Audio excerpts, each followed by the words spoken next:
Olá pessoal, tudo bem com vocês? Sejam bem-vindas e bem-vindos à terceira temporada do Cafeteoria. Hoje eu estou aqui com a Carol Dornelles, que é doutoranda em Direitos Humanos na Universidade de Coimbra, lá em Portugal.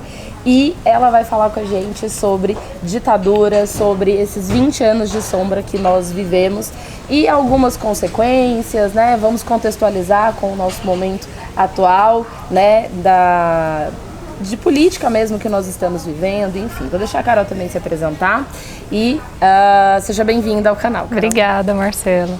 Queria te agradecer primeiramente o convite, eu gosto muito do canal, eu acompanho, fico muito honrada com o seu convite. E Marcela, eu concluí agora, né, um mestrado em Direitos Humanos pela Universidade Federal de Goiás, né? E durante o mestrado eu estudei aí sobre ditadura militar, né? Mais especificamente aí eu busquei entender as razões pelas quais ex-agentes da ditadura militar não foram responsabilizados criminalmente, né? Pelas violações que eles praticaram nesse período, né? Então eu estudei sobre isso e agora eu vou começar aí o doutorado também nessa área. Ai, que bom. Então assim, né, a gente precisa considerar que é o ambiente de estudo dela e isso é muito importante, né? Deve ter sido muito difícil estudar todos os crimes, ver as coisas, imagino que ver foto também, né? Sim, sim. Muito pesado, né? Muito. Bom, mas vamos lá. Então, acho que o primeiro passo para a gente entender sobre isso é a gente entender, assim, o que é uma ditadura, né? O que foi a ditadura militar, para a gente também poder começar do princípio, né? Primeiro a gente entende o que é, para depois a gente possivelmente criticar e não necessariamente apoiar. Pois é, Marcela, o regime militar, ele se caracteriza aí, né? As funções do Estado, elas são, então, concentradas na mão de uma pessoa ou de um grupo de pessoas. No caso da ditadura militar, né, ela é concentrada, essas funções do Estado são concentradas, então, na mão de militares. Né? Essas funções seriam o quê? O judiciário, o legislativo e o executivo, então, elas são concentradas aí na mão dos militares. Né?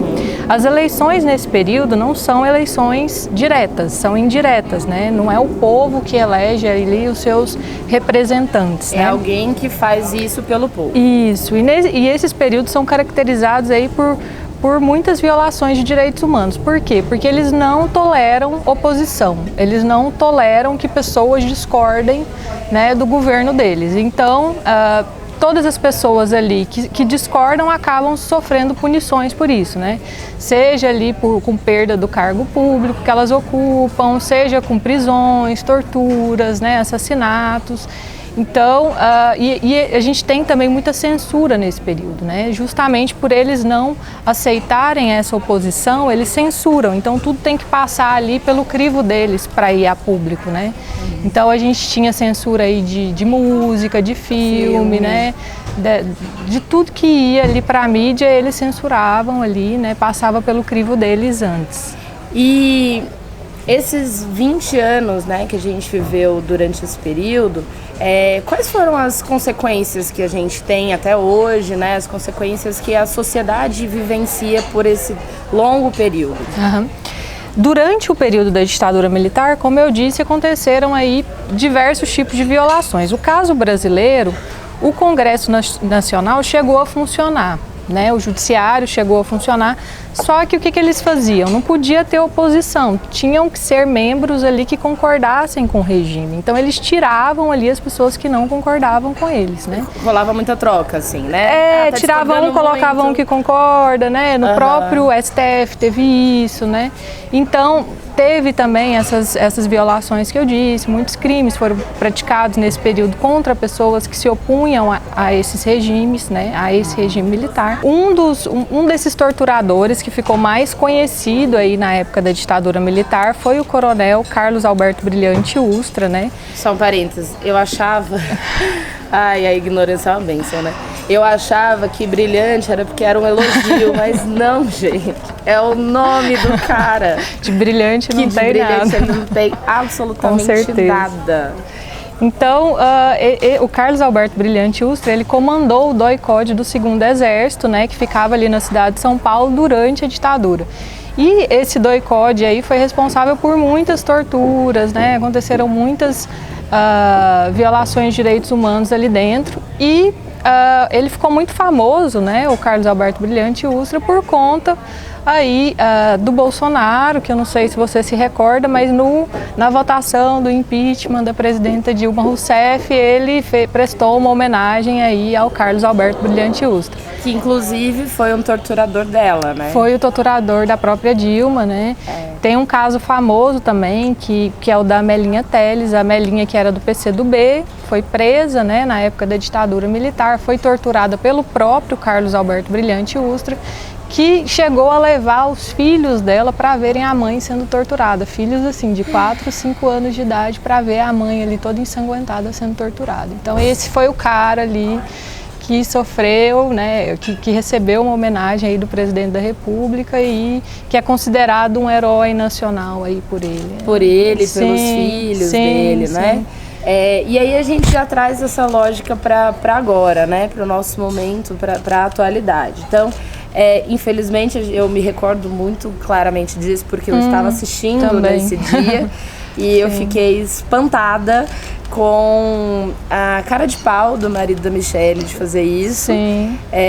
E principalmente, né, da impunidade, porque em qualquer outro lugar do mundo, um tipo de comentário desse, seja a respeito de por exemplo, do nazismo, né, que também é crime, você fazer um comentário assim, né? Não sei se também é crime. É crime apoiar a ditadura? Fazer apologia a crime, sim, né? Não sei a respeito da ditadura militar, enfim, não. Então não é necessariamente, ele não necessariamente cometeu um crime, né? Não. Beleza. Uma quebra de decoro ali no âmbito do parlamento, sim. Não né? deixa de ser um absurdo, é um absurdo, né? Ele fazer o que ele fez e ainda assim, lamentavelmente, tornou-se o presidente desse país, né? E aí a gente traz para esse contexto. Ele foi eleito democraticamente, mas não necessariamente nós estamos vivendo uma plena democracia. Sim, sim. Porque, só uma coisa, voltando ao ponto anterior, assim, uma coisa que na ditadura não acontecia eram os presidentes, né? Ali os presidentes, não, os ditadores ali da época da ditadura, eles não diziam que tinha tortura naquela época, eles negavam, eles não tinham coragem de, por exemplo, prestar uma homenagem a um torturador, falar que existia tortura.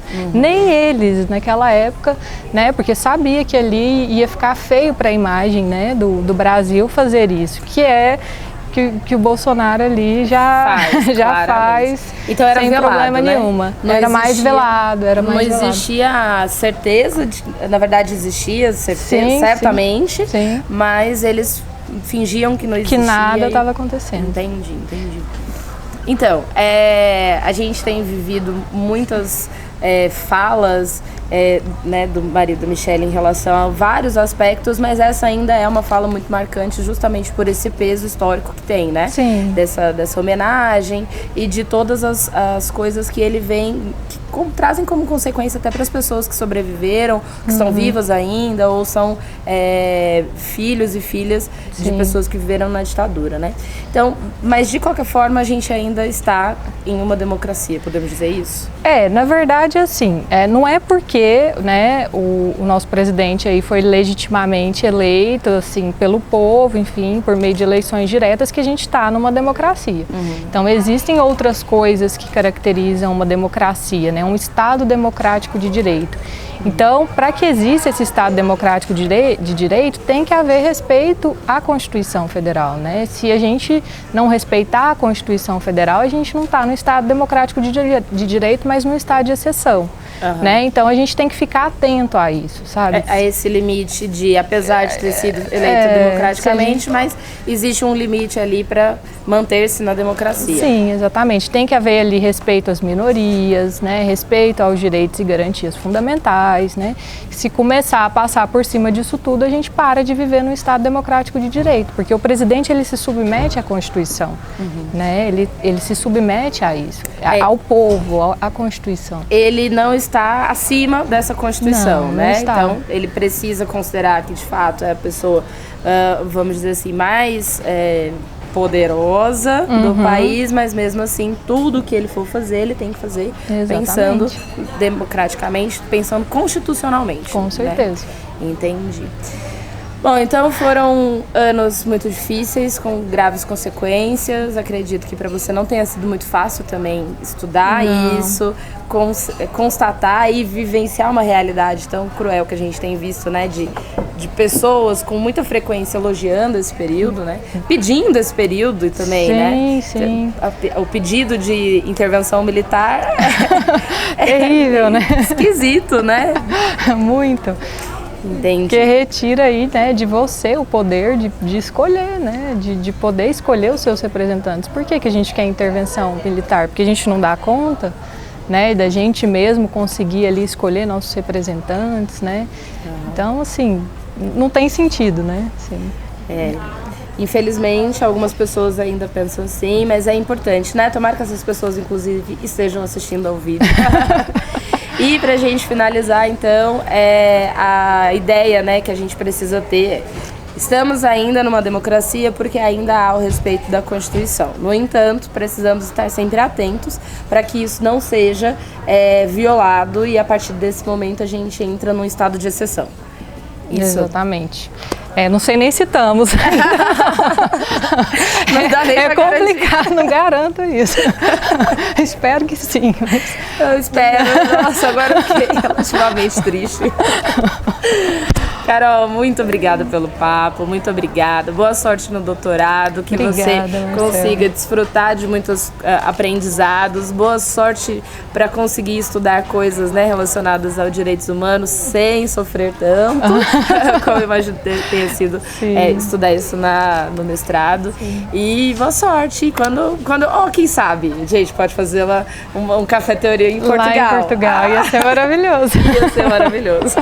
Obrigada novamente pelo convite e parabéns aí pelo projeto. Acho muito, muito bacana, assim. Bom, a gente fica por aqui. Muito obrigada a você que assistiu a esse vídeo. Espero que vocês tenham gostado. Inclusive, se inscreva no canal, dá um likezinho, ajuda muito o canal a crescer. Compartilha, mostra para aquela pessoa que falou para você que ditadura era bom. Fala que, não funciona desse jeito.